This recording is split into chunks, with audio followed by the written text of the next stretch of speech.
Tennessee football has come in at number 18 in the coaches poll, which was released on Monday for 2025.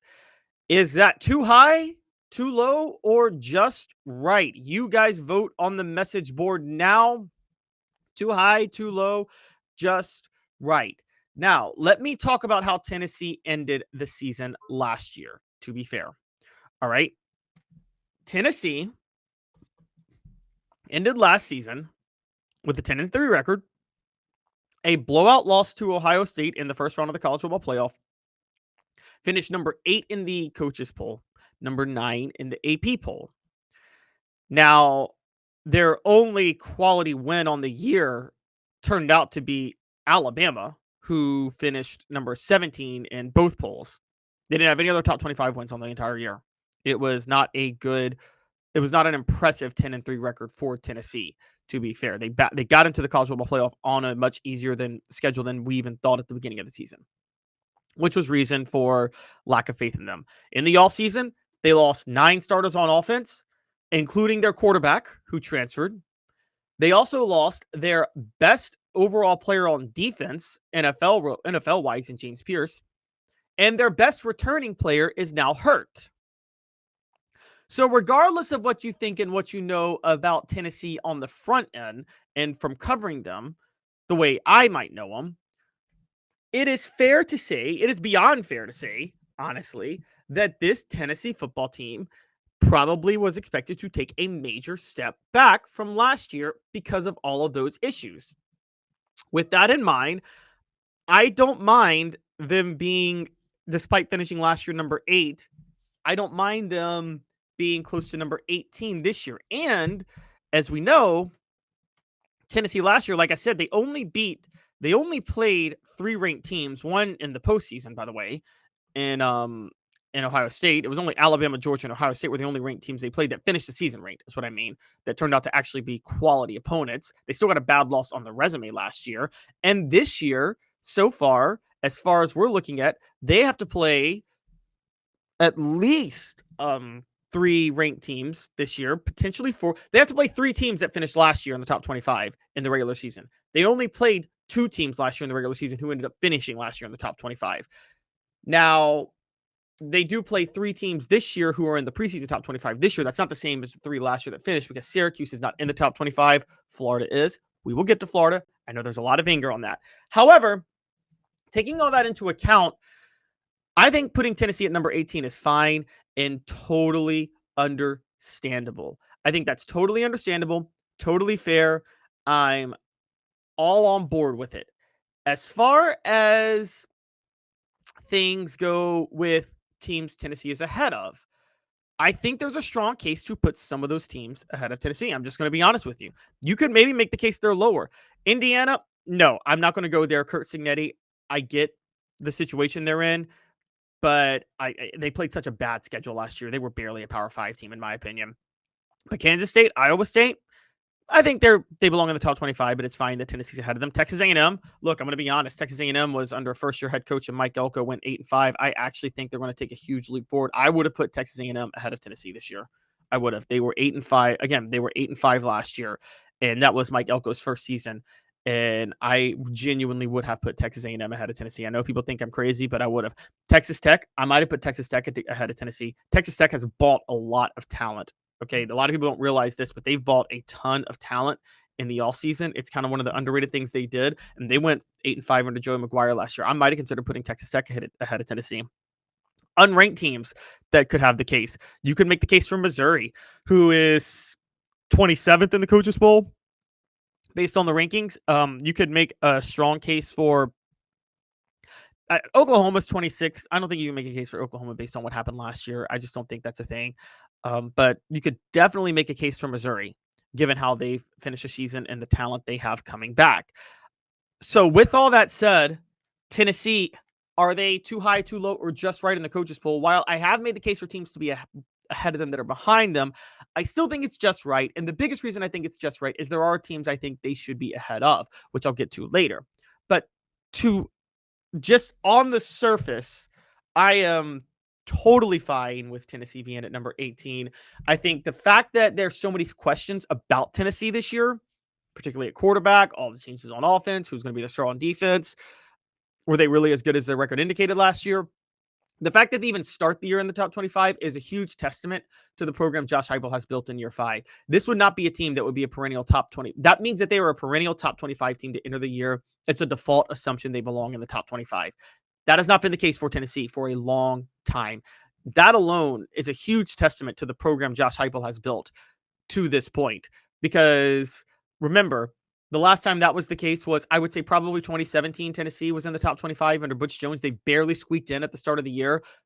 And that was because they'd had back-to-back top 25 years and the brand name put them there. But then they totally wet the bed and went 4-8 the next year. And had 3 bad years. Josh Heupel came in. The hype completely fell apart. Hence the reason why, even despite going 7-6 in 2021 and a chance at history in 2022, which I wrote about in 21, believe it or not, before the legendary 2022 season, they still couldn't put Tennessee in the top 25. So putting Tennessee at number 18 is a testament in year 5 to where the program has been built. But again, that's not the goal of where Tennessee wants to be year in and year out. Today's tough question brought to you by Banks & Jones, Tennessee's trial attorney. Play to win. Why settle? Banks & Jones, led by T. Scott Jones. BanksandJones.com. Why Banks & Jones? Well, it's because they're Tennessee's trial attorney. You can play to win with Banks & Jones because they'll go to trial. You've heard of other lawyers. They say they'll go to trial and fight for you. They won't. They just want to settle. That's the easiest way out. Well, that's not Banks & Jones, led by T. Scott Jones. They won't settle. They'll go to trial for you. Tennessee's trial attorney. They play to win. Truly, Tennessee's trial attorney when it comes to criminal defense or personal injury. Why settle? It's Banks & Jones. T. Scott Jones. BanksandJones.com. The poll question up. Tennessee, are they too high, too low, or just right in the top 25 rankings? Nobody is saying too high. 38% are saying too low. 62% are saying just right. I lean to just right to too high, honestly. I don't think they're too low. I think this is understandable why they're where they're at. I get thinking that they will be better, but the coaches poll can only go based on evidence up in front of them. And the evidence in front of them is that there's no way you would say that they should be higher than this. Derek has a great point. This new Tennessee identity, running the ball in defense, literally what Jeremy Pruitt wanted to be. That is true. That's a hilarious point, Derek, because everybody hired Heupel for offense. Now, David brings up the point that Florida State threw money at NIL and went 2-10, so Texas Tech could do the same. Very true. Very true. There was a culture of Florida State of quitting on everything after the way the previous season went, though, and Mike Norvell just never got it back. So I actually lean more towards Adam's point, which is Texas Tech should take over the Big 12 with the amount of money they're spending. Very true. Take over the Big 12. General Ursa says Tennessee's averaged 10 wins a season for the past 3 years. Maybe 18 is too low. That is true, General Ursus, and they haven't had fewer than 9 because they did have 9 in 2023. But 9-4 in 2023, don't forget this, that was only enough for them to finish number 17 in both polls. And the schedule last year, I mean, we're underselling how easy that schedule was. That was a really easy schedule. And with that in mind, I just can't bring myself to say that Tennessee, I can't bring myself to say that Tennessee belongs any higher than where they are. So we're going to have to see how that happens. Now, Adam with a great question. Can the ACC become watchable now between Clemson, UNC, Miami, and SMU, especially with Klubnik? Clemson could be a top 10 worthy team. That's a very good point. You are right about that. And I'm going to talk about where Clemson is in a little bit, but that is a very, very good question going forward. Now, as far as how things are working with Tennessee, now looking at their schedule, they play 3 teams in the top 25 ahead of them. The usual suspects: Georgia at number 4, Alabama at number 8, Florida at number 17. Also, teams they play that are receiving votes in the top 25, though. Oklahoma is receiving votes, who Tennessee plays. Not just Oklahoma, though. Arkansas is actually receiving votes, believe it or not. And Vanderbilt is receiving votes. So Oklahoma, Arkansas, and Vanderbilt are all receiving votes. So and Syracuse. And Syracuse is receiving votes. So there's 7 teams that Tennessee's playing that are receiving votes, despite only 3 teams in the top 25. And this is what sometimes you talk about with the SEC. The SEC schedules are deceptively hard, and Tennessee represents that. Last year, I just talked about the quality wins opponent because they beat Alabama, and that was their best win. One of the things that's not talked about, though, in SEC play is not just the top 25 teams you beat. It's the number week in and week out of 6 to 7 to 8 win teams that could steal you, that could upset you on any given Saturday. It's the number of those teams you play. That's really what separates the SEC from the Big Ten. It's not the quality wins at the top with the top 10, top 15 wins. It's the fringe top 25 teams, and the number of those teams in the SEC is far greater than the number of those in the Big Ten. And that's where the schedule strength starts to look a heck of a lot harder. That's why all the metrics and the formulas and why the SEC's 4 formula prove the SEC teams typically play a much harder schedule. If you just look at schedule strength based on top quality teams, you're not looking at it right. You have to look at schedule strength based on how many, yes, top quality teams you play, but also how many not cupcakes do you play, because there is a huge gap between quality, top quality, and cupcakes.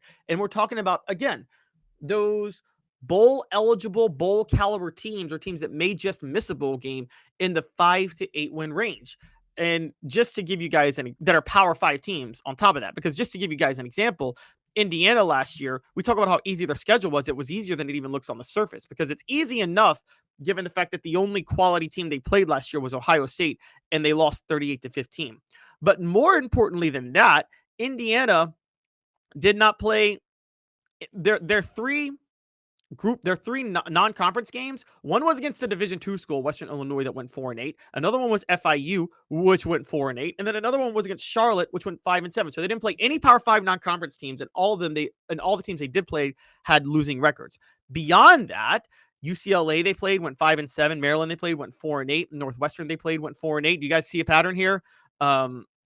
Nebraska and Washington both did have winning record. Both did make bowl games, but Michigan State they played went 5-7, and then Purdue they played went 1-11. So we're talking Purdue, Michigan State, Northwestern, Maryland, and UCLA.